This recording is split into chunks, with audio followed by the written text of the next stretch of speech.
NDT न्यूजच्या बातमीपत्रात मी प्राध्यापक S Shah आपले मनपूर्वक स्वागत करतो। आता पाहूया आजच्या ठळक बातम्या। शहादा प्रकाशा रस्त्यावर भीषण अपघात, डंपरच्या धडकेत कार शेतात पलटी, एकाच्या जागीच मृत्यू।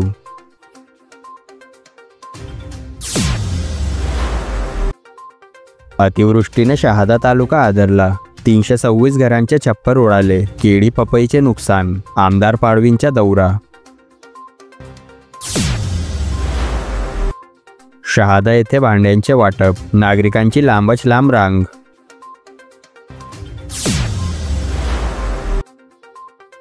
शासकीय विश्रामगृहातील रोकड प्रकरणात सखोल चौकशी करा, अन्यथा आंदोलन करू, बापू बागुल यांचा इशारा।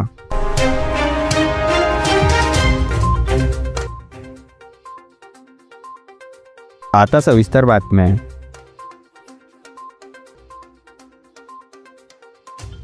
शहादा प्रकाशा रस्त्यावरील कर्जई टोल नाक्याजवळ शुक्रवारी सकाळी 10:30 वाजता डंपर आणि कारमध्ये समोरासमोर झालेल्या भीषण धडकेत कार शेतात जाऊन पलटी झाली। या अपघातात हरजित सिंग राजपाल वय 60 यांच्या जागीच मृत्यू झाला।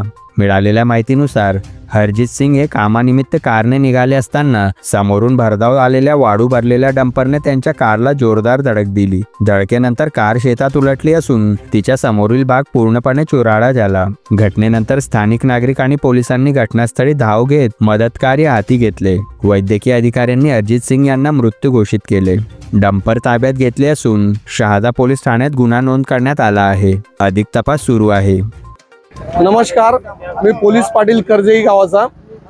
आपल्या शहादा प्रकाशा मुख्य रस्त्यावर कर्जई जवळ टोल नाका आहे, तिथं सदर भीषण अपघात झालेला आहे। MG हेक्टर आणि वाळूचा डंपर होता, दोघांमध्ये जोराची टक्कर होऊन एक अज्ञात विसन जो नामांकित माणूस होता त्याचा जागेवरच मृत्यू झालेला आहे। तरी शासनास विनंती आहे की लवकरात लवकर या रस्त्याचा काहीतरी उलगडा करावा, कारण की एक वन वे साइड चालू आहे, दोघी साइडने एकाच जागेवर वाहन येऊन ॲक्सिडेंट होत आहे। तरी लवकरात लवकर प्रशासनाला विनंती करतो की या टोल नाक्याचा मार्ग लवकर पार पाडावा। Bureau report, NDT news.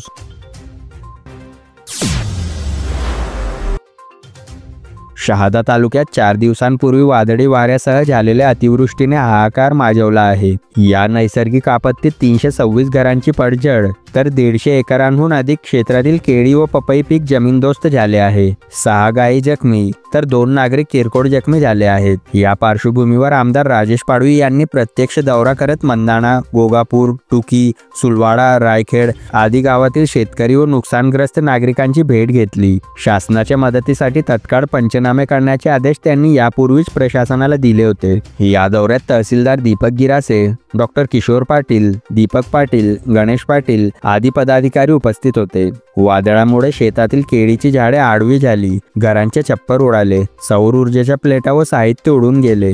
तालुका कृषी अधिकारी व तलाठी यांना नुकसानीचे तातडीने पंचनामे करण्याचे आदेश देण्यात आले असून लवकरच मदतीची रक्कम वितरित होईल असेही सांगण्यात आले आहे। शहादा तालुक्यामध्ये खेडदिगर आणि तिकडचा परिसर सुलतानपूर, सुलवाडा असेल, पुरंगी असेल आणि भागापूर ह्या भागामध्ये वादळी वारे त्या ठिकाणी संध्याकाळचे झाले आणि त्याच्याने काही घरांचंही मोठ्या प्रमाणात नुकसान झालं आणि शेतामध्ये फळबागा जे आहेत, पपया असेल, केळी असेल, याचं मोठ्या प्रमाणात नुकसान झालेलं आहे। त्याबद्दल आज आम्ही संपूर्ण भागाची आदरणीय बापूसाहेब असतील, मी तहसीलदार, नायब तहसीलदार साहेब आणि कृषी अधिकारी आणि तलाठी आणि ग्रामसेवक यांनी संपूर्ण शेतीचं जे काही नुकसान झालं त्याची पाहणी केली, घरांचं नुकसान झालं त्याची पाहणी केली आणि आत्ता शासनातर्फे नवीन GR आला आहे आपत्ती व्यवस्थापनमध्ये, त्याचा आधार घेत लवकरच शेतकऱ्यांना आणि जे काही घरांचं नुकसान झालं आहे त्या नुकसान भरपाई मिळवून देण्याचा प्रयत्न करतो आहे। आज संपूर्ण भागाचा दौरा आम्ही त्या ठिकाणी केलेला आहे। अधिकारी सोबत होते आणि ज्यांचे पंचनामे झाले नसतील ते देखील आम्ही करायला सांगितलेले आहेत। अशा पद्धतीने संपूर्ण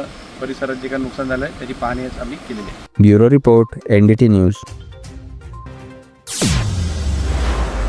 समाज कल्याण कामगार योजनेअंतर्गत शहादा येथे गरजू लाभार्थ्यांना घरगुती वापरासाठी भांड्यांचे वाटप करण्यात आले. मात्र या वाटपासाठी लोकांची मोठ्या प्रमाणावर गर्दी झाली होती. योग्य नियोजन नसल्यामुळे नागरिकांना मोठ्या अडचणींचा सामना करावा लागला. भांड्यांचे वाटप मिळवण्यासाठी सकाळपासूनच लाभार्थी गर्दी करत होते. अनेकांना उन्हाळ्यात ताटकळत उभं राहावं लागलं. अनेक लोकांसाठी ही परिस्थिती अधिकच त्रासदायक ठरली. भांड्यांचे वाटप करण्यामागची कल्याणकारी भावना योग्य असली तरी त्या वाटपाची अंमलबजावणी अधिक सुटसुटीत आणि नियोजनबद्ध असावी अशी नागरिकांची अपेक्षा आहे. Bureau report, NDT news.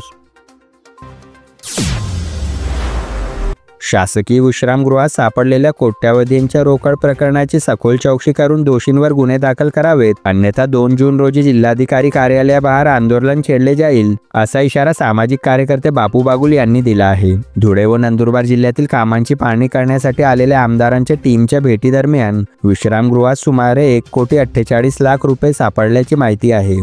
याबाबत बापू बागुल यांनी अधिक माहिती दिली. काही आमदारांची टीम येणार होती आणि त्या टीमच्या माध्यमातून धुळे आणि नंदुरबार या ठिकाणी काही कामांचा आढावा त्या ठिकाणी घेणार होता. त्याच्यानंतर त्यांचे स्वी सहाय्यक किशोर पाटील यांच्या नावावर तापी हा रूम त्या ठिकाणी बुक झालेला होता आणि शासकीय विश्रामगृहामध्ये 102 नंबरची जी काही रूम होती ती समितीच्या नावाने बुक केलेली होती. तदनंतर दुसऱ्या दिवशी म्हणजे जवळजवळ 20 दिवस झाल्यानंतर त्या ठिकाणी 1,84,00,000 रुपये माजी आमदार अनिल गोटे यांच्या माध्यमातून त्या ठिकाणी मिळून आलेले आहे. म्हणजे त्यांनी आरोप केले, त्यांनी सांगितलं की या रूममध्ये पैसे आहेत म्हणून पैसे SP साहेबांच्या माध्यमातून त्या ठिकाणी मोजून त्या ठिकाणी किशोर पाटील हे जे काही आहे खोतकरांचे PA यांच्यावर कारवाई झालेली नाही, परंतु कारवाई होते अशा पद्धतीचं माननीय देवेंद्र फडणवीस साहेब यांनी SITच्या माध्यमातून सांगितलेलं आहे. मला या ठिकाणी दक्ष पत्रकार संघाच्या माध्यमातून असं सांगायचं आहे, प्रत्येक मंत्रालयातून प्रत्येक ठिकाणी आमदार, खासदार, मंत्री वेगवेगळ्या प्रकारचं वक्तव्य करत आहात, परंतु दक्ष पत्रकार संघाच्या माध्यमातून मी या ठिकाणी बापू बागुल अध्यक्ष हे सांगू इच्छितो की हे जे पैसे आहेत हे पैसे संपूर्ण 1,84,00,000 रुपये नसून जवळजवळ 25 ते 30 कोटी रुपयाचा हा व्यवहार होता आणि त्याच्या पुढे जाऊन जास्तीचा व्यवहार या ठिकाणी झालेला आहे. याच्यामध्ये आम्हाला एक नाव निष्पन्न झालेलं आहे.